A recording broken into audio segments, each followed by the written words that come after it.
The damp chill of the basement seeped into my bones as I stood among dusty boxes and a sagging cot. My new room. At 70, I'd never imagined my daughter Ellen and her husband Richard would banish me here, but yesterday's conversation still burned. "Mom, we need your room for the holiday guests," Ellen had said, her tone clipped as if I were a tenant, not the mother who'd raised her. Richard added, "The basement's fine for you. You don't need much space." Their words weren't just dismissive, they were a blade, slicing through decades of sacrifice. I'd moved in with them 2 years ago, after my husband George passed. Their suburban Chicago home, a McMansion with vaulted ceilings, seemed perfect for family. I'd sold my modest condo, adding $200,000 to my savings, and offered to help with their bills. Ellen, 42, loved her influencer lifestyle, designer bags, curated brunches, while Richard, 45, chased failed tech startups. I paid their mortgage arrears, funded Ellen's brand trips, even covered their twins' private school fees. My $350,000 nest egg, built from years as a librarian, dwindled to $280,000. I didn't mind, family was everything, or so I thought. The basement idea came last week. Ellen announced their annual Christmas party, a showcase for her 50,000 Instagram followers. "We're expecting important guests, sponsors, influencers," she said. "Your room has the best view." I suggested a hotel for guests, but Richard scoffed. "Why waste money when we have the basement?" I looked to Ellen, expecting her to defend me. She didn't. "It's just for a month, Mom. You'll be fine." Her eyes avoided mine, and I saw it. I was no longer her mother, but an obstacle. I packed my things, books, George's old watch, my teacup collection, and descended the stairs. The basement smelled of mildew, its single bulb flickering. I arranged my cot, a folding chair, a lamp, trying to make it home, but as I sat, the weight of their words hit. "You don't need much space." I'd given them everything, money, time, love, and they'd reduced me to this. The next morning, I woke stiff but resolute. Their betrayal wasn't just personal, it was a wake-up call. I'd spent my life building others up. George, Ellen, now, her family. No more. I brewed coffee in their gleaming kitchen, untouched by my relegated status, and opened my laptop. First, I checked my accounts. The $280,000 was safe, but I'd been too generous. I logged into the joint account I shared with Ellen, for household expenses, $2,000 monthly from me. I froze it, my fingers steady. Ellen noticed by noon. She stormed in, phone in hand. "Mom, the account's locked." I needed that for catering. I sipped my coffee, calm as a winter lake. "I'm reevaluating my contributions," I said, her face flushed. "You can't do this. We're family." I met her gaze. Family doesn't banish family to basements. Richard tried next, his voice patronizing. "Maggie, be reasonable. It's temporary." I stood, taller than I felt. "My worth isn't temporary. You'll see." That evening, I called my old friend Clara, a lawyer who'd handled George's estate. Over the phone, I poured out the story. The basement, their greed, my resolve. "They think I'm irrelevant," I said. "I need to protect what's mine." Clara's voice was warm but firm. "You've got power, Maggie. Your money, your will, your voice. Let's use them." She suggested a trust for my savings, a new will, and a plan to reclaim my role. I agreed, a spark igniting. Back in the basement, I pulled out my notebook. I listed my assets, $280,000, a small pension, my knowledge. As a librarian, I'd built communities, shared stories, empowered others. That was my strength, not just my money. Ellen and Richard saw me as a cash machine, but I was more a woman with a legacy to shape. I wrote 3 goals: protect my finances, redefine my place, leave a mark they couldn't erase. The next day, I met Clara at her office. She drafted a trust, locking my savings from Ellen's reach. "You can allocate funds for causes you love," she said. An idea bloomed. A library. My career had been about knowledge, access, freedom. What if I funded a community library, named for me, not them? It wasn't revenge, it was justice. I smiled. The first real one in days. Back at the house, Ellen tried guilt. Mom, the twins need you here, not causing drama. I didn't budge. They need a grandmother who's respected. Start showing it. Richard muttered about entitlement, but I ignored him. I wasn't fighting them, I was fighting for me. That night, I slept in the basement, but it didn't feel like exile. It felt like a chrysalis, a place to transform. I spent the next morning researching. Chicago's underserved neighborhoods lacked libraries. A $200,000 donation could fund a small one.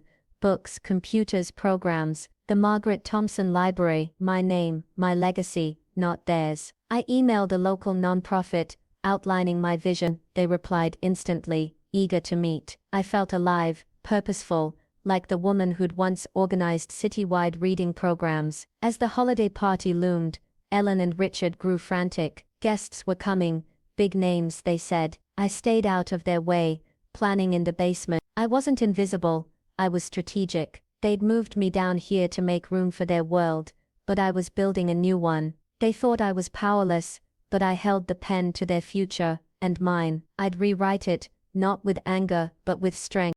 The basement's dim light didn't dim my resolve. A week after moving down here, I sat on my cot, Clara's trust documents in hand. My $280,000 was now untouchable by Ellen or Richard, locked in a trust I controlled.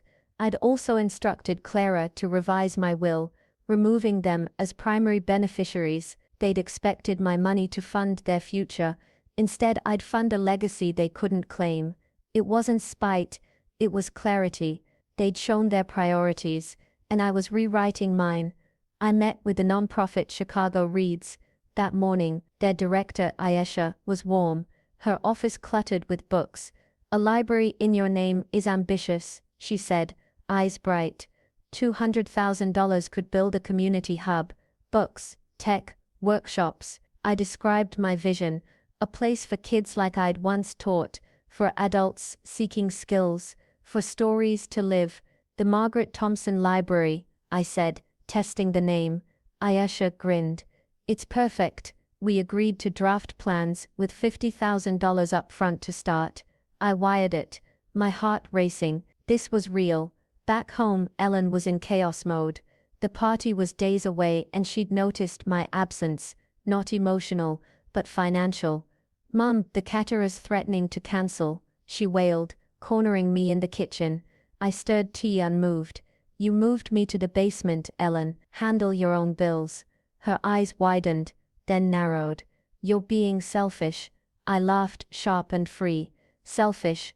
I've paid your way for years. Try gratitude. Richard tried next, his laptop open to a spreadsheet. Maggie, let's talk numbers. We're stretched thin. I raised an eyebrow. Stretched from what? Your fifth vacation this year. He flushed, caught. I'd seen their credit card statements. $15,000 on business trips. $8,000 on Ellen's wardrobe.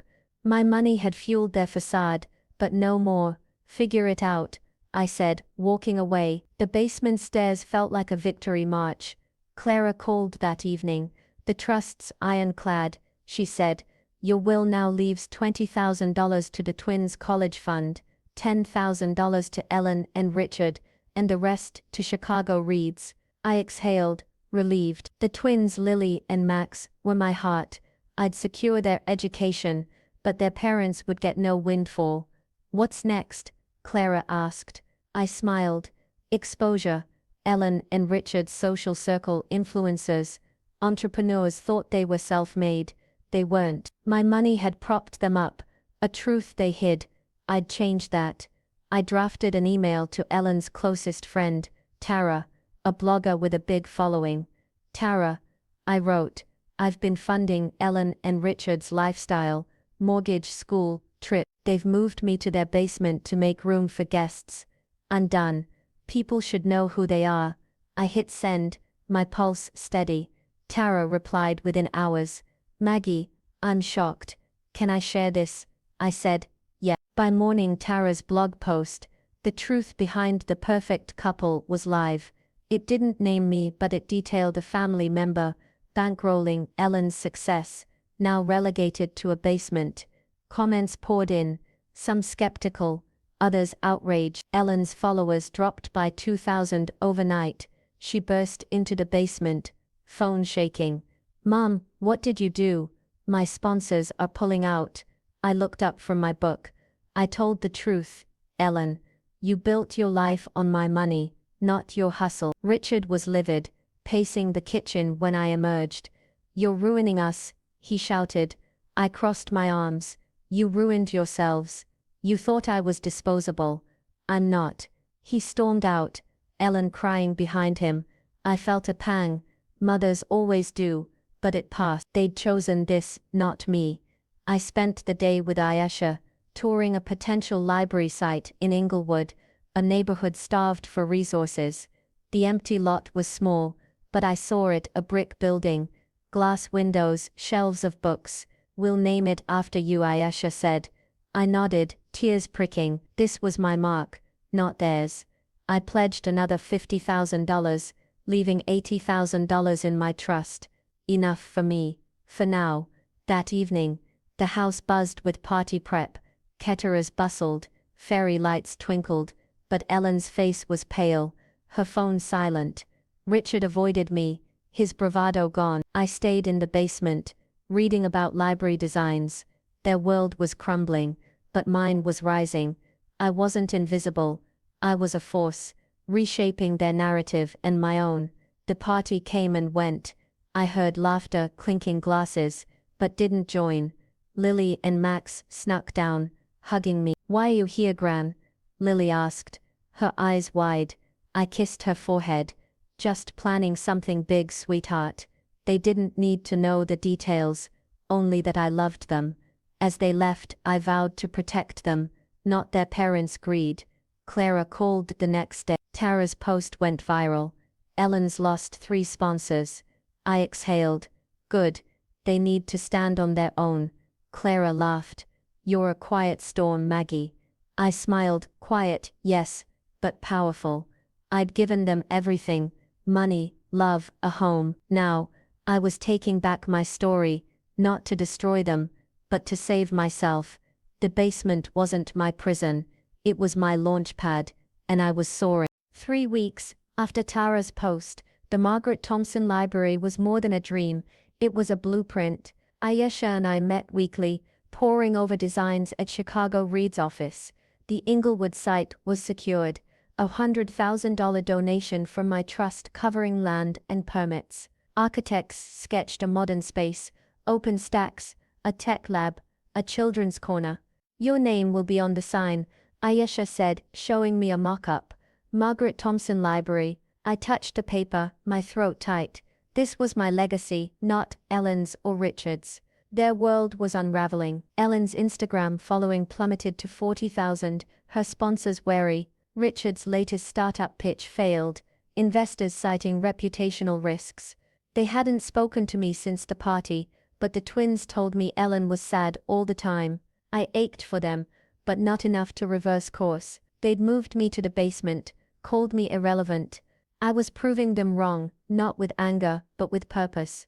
I stayed in the basement, but it felt different now. A command center, not a cage. I'd bought a desk, a rug, a heater, making it mine. My books lined a shelf. George's watch on my wrist. I worked daily, emailing Ayesha, researching grants to sustain the library. My pension covered my needs, and the trust ensured my future. Ellen and Richard couldn't touch it, and that freedom fueled me. Clara updated me on the will. "It's final," she said. "The twins get $20,000 each for college. Ellen and Richard get $10,000 total, and Chicago Reed's gets the rest." I nodded satisfied. The twins deserved a start, but their parents had squandered theirs. "What about my apartment?" I asked. I'd been browsing rentals, craving independence. Clara sent listings. A cozy 1-bedroom in Evanston, $1,200 a month, near a senior center. I scheduled a viewing, my heart lifting. Ellen broke her silence that evening, knocking on the basement door. "Mom, can we talk?" Her voice was small, not the influencer bravado. I let her in, my guard up. She sat, eyes red. "I'm sorry," she said, "for the basement, for everything. I didn't realize how much you did for us." I studied her, searching for truth. You made me feel like nothing, I said. Why now? She swallowed. Tara's post, it's ruined us. I see it now, I didn't soften. You saw it when you moved me down here, Ellen. You chose your image over me, she cried, but I held firm. I'm building something, a library, my legacy, you're not part of it. Her face crumpled, but she nodded. Can we fix this? I leaned forward. Show me not with words, but actions. Respect starts now. She left quieter, and I exhaled. A crack, not a bridge, but it was something. The next day I visited the Evanston apartment. It was perfect, sunlit with a balcony for my teacups. I signed the lease, my pension covering rent, the trust untouched. I'd move in a month, leaving the basement behind. Back at the house, I packed slowly, keeping only what mattered: books, photos, George's watch. The rest, old clothes, trinkets, went to charity. I was shedding weight, not memories. Ayesha called with news. A local news outlet wanted to cover the library. They're calling it a community miracle, she said. They want to interview you. I hesitated, then agreed. Exposure wasn't just for Ellen's downfall, it was for my rise. The interview was set for next week, at the Inglewood site. I'd wear my best dress, speak my truth, claim my name. Richard cornered me that evening, his face haggard. Maggie, this library thing, how much did it cost? I smiled, cool as ice. Enough to matter. Not that it's your business, he pressed. We could have used that money. I stepped closer. You used enough. You thought I was a bank, not a person. I'm done. He backed off, muttering, but I saw fear in his eyes. Good, they were learning. The twins visited the basement, bringing drawings. Gran, are you leaving? Max asked, his voice small. I hugged them, just moving closer to my library, loves. You'll visit, they nodded, and I promised them stories, not money. They didn't need my wealth, they needed my love, and that I'd give freely. As I lay on my cot that night, the basement's chill felt distant. I was building a monument, not of stone, but of knowledge, community. Ellen and Richard had pushed me down here, thinking I'd fade. Instead, I'd found my voice. They'd wanted their future, I'd rewritten it, not to hurt them, but to honor myself. The Margaret Thompson Library was my light, and I'd never let them dim it. The Inglewood lot buzzed with energy as I stood before a news crew, the future site of the Margaret Thompson Library, marked by a sign bearing my name. At 70, I'd never been on TV, but today I was ready. The reporter, a young woman named Priya, smiled warmly. Maggie, tell us about this library. I took a breath, my blue dress catching the sun, and spoke. It's a gift to this community, books, tech, a place to grow. I was a librarian for 40 years. Knowledge is power, and I want everyone to have it. The interview aired that evening, and my phone lit up. Clara texted, "You were a star." Ayesha called, thrilled. Donations are pouring in, $10,000 already. Neighbors I hadn't spoken to in years left voicemails, praising my selflessness. I wasn't selfless, I was strategic, building a legacy Ellen and Richard couldn't touch. They'd moved me to the basement to make room for their world, but I'd carved out my own, brighter and bigger. I moved to the Evanston apartment the next day. The basement was behind me, its mildew a memory. My new home sparkled hardwood floors, a balcony for my teacups, a view of Lake Michigan. I unpacked my books first, arranging them on shelves I'd bought myself. George's watch sat on my nightstand, his presence steadying me.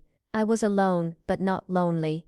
I was Maggie, hold Ellen called, her voice shaky. Mom, I saw the news. The library. It's amazing. I waited, wary. But, she sighed, I wish you'd told us. We could have helped. I laughed, not cruelly, but clearly. Helped? You put me in the basement, Ellen. This is mine. She was silent, then said, I want to fix this. I softened, but only a fraction. Then show me. Respect, not words. She promised to try, and I hung up, hopeful, but cautious. Richard stayed distant, but the twins visited my apartment, wide-eyed at the lake view. Gran, it's like a castle, Lily said. I read them stories, their laughter filling the space. I'd secured their college fund, but more than money, I gave them me, stories, love, strength. They didn't need to know their parents' failures, only that Gran was here, always. The library's groundbreaking was set for next month. Aisha sent updated plans, a 5,000 square foot building, with my name in bronze. I'd pledged another $50,000, leaving $130,000 in my trust. My pension covered my life, rent, groceries, small joys like coffee with Clara. I didn't need wealth. I needed purpose, and I'd found it. The news coverage brought invites, speaking at a senior center, mentoring at a literacy program. I said yes to all, my calendar full, my heart fuller. Ellen's world kept shrinking. Another sponsor dropped her followers now 35,000. Richard's startup folded, his genius unmasked as debt. Tara's post, still circulating, had done its work. Friends distanced themselves, their perfect image cracked. I didn't gloat, but I didn't mourn. They'd built their life on my money, not merit. Now they'd learn to stand without it. Clara and I met for lunch, her eyes twinkling. You've rewritten their story, Maggie. I nodded. And mine. She raised her glass, to the Margaret Thompson Library, and the woman behind it. We toasted, and I felt it. I wasn't just surviving their betrayal, I was thriving beyond it. The basement had been their attempt to dim me, but I'd found my light. I joined the senior center, where women my age shared their own stories of being overlooked. I listened, then shared mine, my voice steady. They clapped, some tearing up. You're an inspiration, one said. I smiled. We all are, when we choose to be. I started a book club there, reading stories of resilience. Each page turned was a step forward for me and them. That night, I sat on my balcony, the lake dark and vast. The twins' drawings hung on my fridge, my teacups gleamed in the moonlight. I thought of George, of the librarian, who'd once dreamed of changing lives. I was still her, but more. Maggie, the woman who'd turned betrayal into triumph. Ellen and Richard thought they'd sidelined me, but I'd sidelined their greed. My legacy was set, and it was mine alone. 6 months after the news interview, the Margaret Thompson Library's walls were rising, brick by brick. I visited weekly, watching my vision take shape. Aisha sent photos, shelves installed, computers ordered, my name etched above the door. The community buzzed, kids asking when they could read, adults signing up for classes. My $150,000 donation had sparked $50,000 more from donors. Proof my legacy wasn't just mine, but theirs. At 70, I'd never felt so alive. Ellen reached out, asking to meet. No, Richard, she said. Just us. I agreed, choosing a cafe near my apartment. She looked tired, her designer bag replaced by a simple tote. Mom, she started, I've been awful. The basement, the money I took you for granted. Her eyes were wet, and I saw my little girl, not the influencer. Why now? I asked. My voice even. She swallowed. I lost everything. Sponsors, friends. I see what you did for us, and what I threw away. I listened, my heart torn. You hurt me, Ellen. You made me feel worthless. She nodded, tears falling. I know. I want to earn your trust. I leaned forward. Then start small. Visit the twins with me. Respect my life, my choices, she agreed, and we set a date to see Lily and Max. It wasn't forgiveness, but a door cracked open. The twins came to my apartment, their joy untouched by their parents' mess. We baked cookies, read Charlotte's Web, their giggles healing old wounds. Gran, will we see your library? Max asked. I hugged him. Soon, love. It's for you too. Ellen joined us, quieter, watching me with them. She didn't mention money or her image. At first, as they left, she hugged me. Tentative. Thank you, Mom. I nodded, cautious but hopeful. Richard was another story. He called, his voice strained. Maggie, we're drowning. Can we talk about the will? I cut him off. There's nothing to talk about. You got $10,000. Earned the rest. He hung up, and I felt no guilt. He'd seen me as a means, not a mother-in-law. I'd given them years of support, now they'd learn independence. The library's opening was set for spring. I spoke at a fundraiser, sharing my story, not the basement, but the love of books that drove me. The crowd, 200 strong, clapped, some standing. Aisha whispered, You're their hero, I smiled, just a librarian who believes in stories. I mentored teens at the senior center, taught literacy classes. My apartment was home, teacups on the balcony, books everywhere, the lake my muse. Ellen kept trying. She visited again, bringing coffee, asking about the library. I'm proud of you, she said, and I saw sincerity. I invited her to the opening, a test. No cameras, no posts, I said, just be there. She nodded, and I believed her, a little. Richard stayed away, his silence loud. The twins told me he was grumpy, and I pitied him, but only briefly. He'd made his bed. Clara and I celebrated my birthday, 71 now, at a lakefront restaurant. You've changed the game, she said. Ellen's coming around, Richard's floundering, and you're a legend. I laughed. Not a legend, just Maggie, but I felt it. I'd rewritten their future, not by destroying them, but by building me. The basement was a memory, replaced by a library, a home, a life. That night, I sat with my teacups, the lake shimmering. I thought of George, of the woman who'd arrived in that basement, broken. She was gone, replaced by someone whole. Ellen was trying.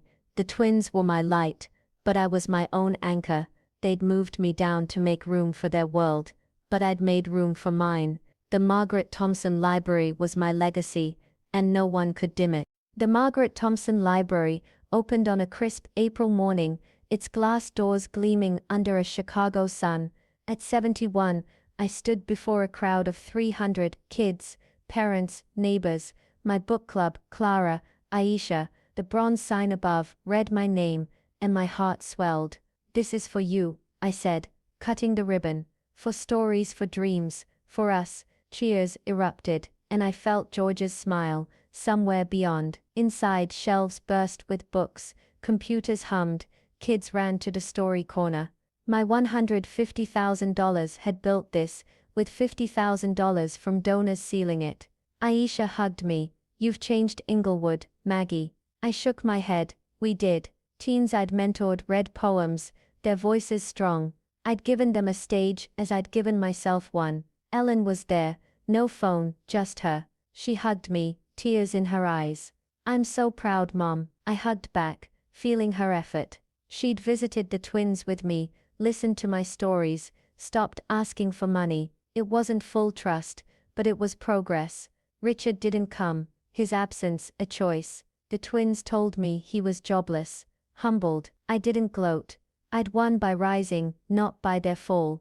My life was full. I taught at the library, led my book club, painted teacups for fun. My apartment was my sanctuary, the lake my muse. Clara and I planned a trip to Paris, my first abroad. The senior center named me Volunteer of the Year, my story inspiring others. Women my age called me sister, their tales of resilience echoing mine. Ellen's world stabilized, barely. She rebuilt her brand, smaller but honest, with 20,000 followers. She thanked me, publicly, in a post. My mom taught me strength. I smiled, liking it. Richard found a job, low-paying but steady. They'd lost their McMansion, renting now, but they were learning. The twins thrived, their college fund safe, my love unwavering. One evening, I spoke at the library, sharing my journey, not the basement, but the books that saved me, the community that lifted me. The crowd, 50 strong, clapped, some crying. A girl, 15, hugged me. I want to be like you, I hugged back. You already are. I'd given them a space, but they'd given me purpose. On my balcony that night, teacups glowing, I thought of the basement, of Ellen's betrayal, of my rise. They'd moved me down, thinking I'd fade. Instead, I'd built a monument, my name, my light, my legacy. The twins were my heart, Ellen my hope, but I was my own hero. They didn't realize I had the power to shut off their lights, forever. I didn't. I turned mine on, brighter than ever, and that was enough.